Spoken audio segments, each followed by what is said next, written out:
was first announced at CES early this January, CES 2013, and now it's available. Well, it will be available in Malaysia within Q1 of 2013. That means hopefully it'll be in the country before the end of March. In terms of pricing, none has been announced today at the regional launch right here in Singapore, but we're expecting the device to be around 2,000 ringgit and thereabouts. Alright, so let's talk about the hardware aspects of the device. The Xperia Z comes with a 5-inch full HD 1080p display. That's a resolution of 1920 by 1080 with a 5-inch screen that gives you a pixel resolution of 440 ppi thereabouts.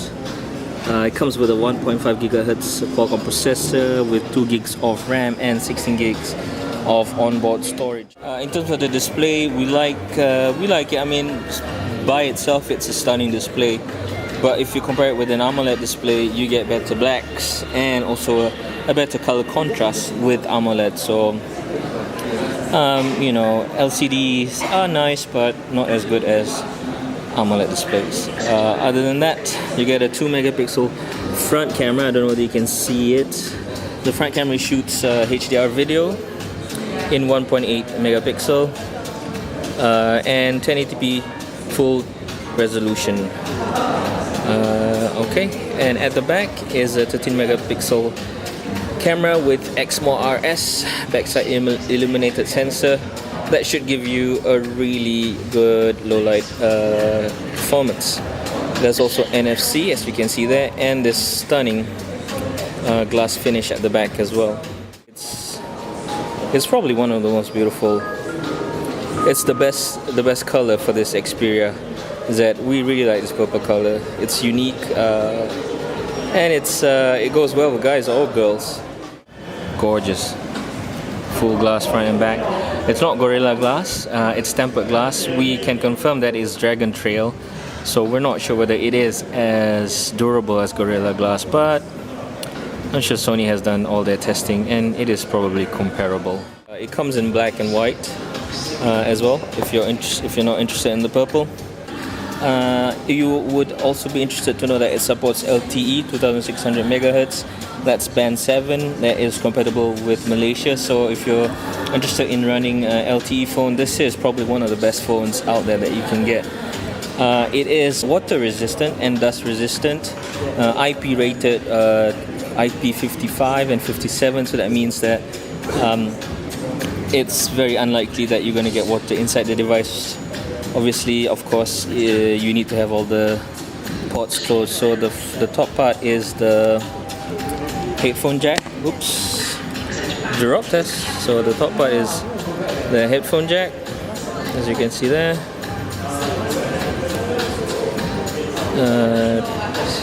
3.5 millimeters.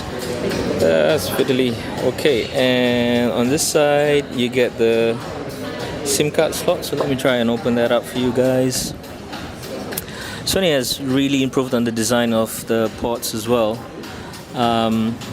because now it's not that finicky and not that difficult to use to open up. Okay, right, on this side you get your micro SD card slot and your USB power and charging port.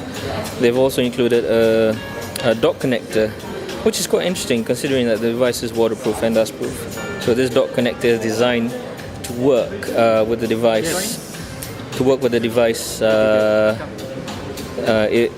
Considering that it's waterproof and dustproof. Right, so let's take a look at the camera. As we mentioned, there's a 13 megapixel rear camera and a 2 megapixel front-facing camera. Both of these cameras shoot not only HDR pictures but also HDR videos.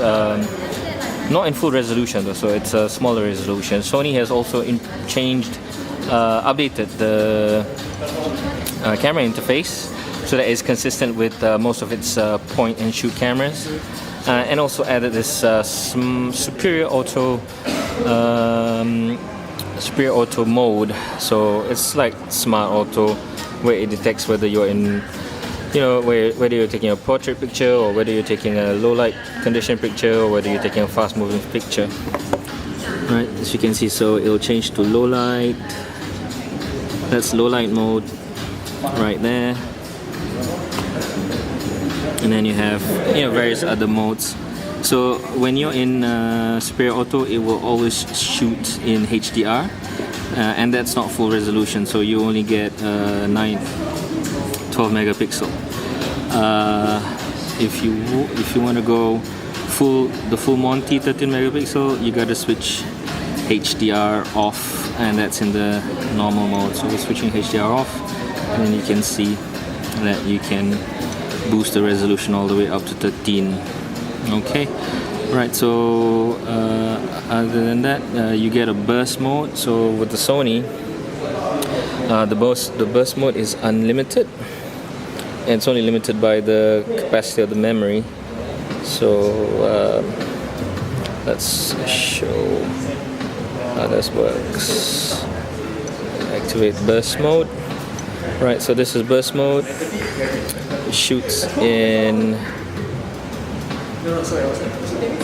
You can shoot in high resolution, not full 13 megapixel, mind you, and it's unlimited.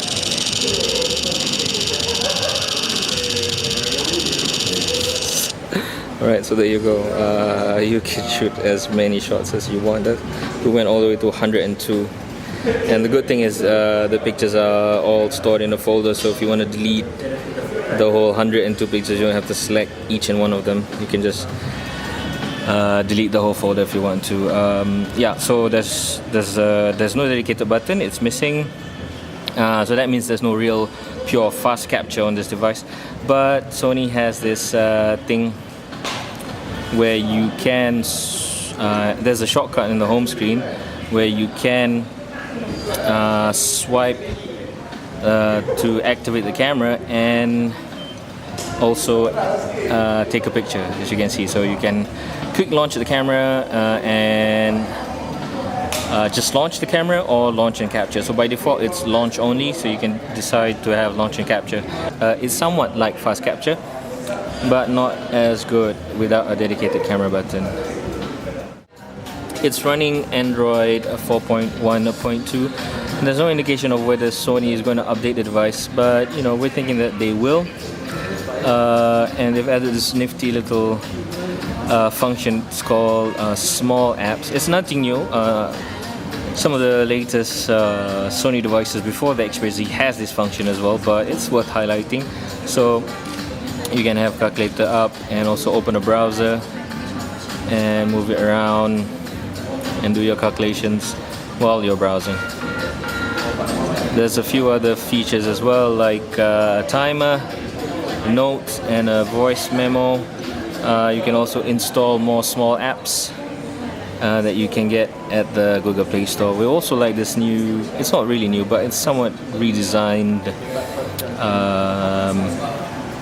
multitasking tray here. So it's nice. It's a nice design. So there's a custom skin definitely.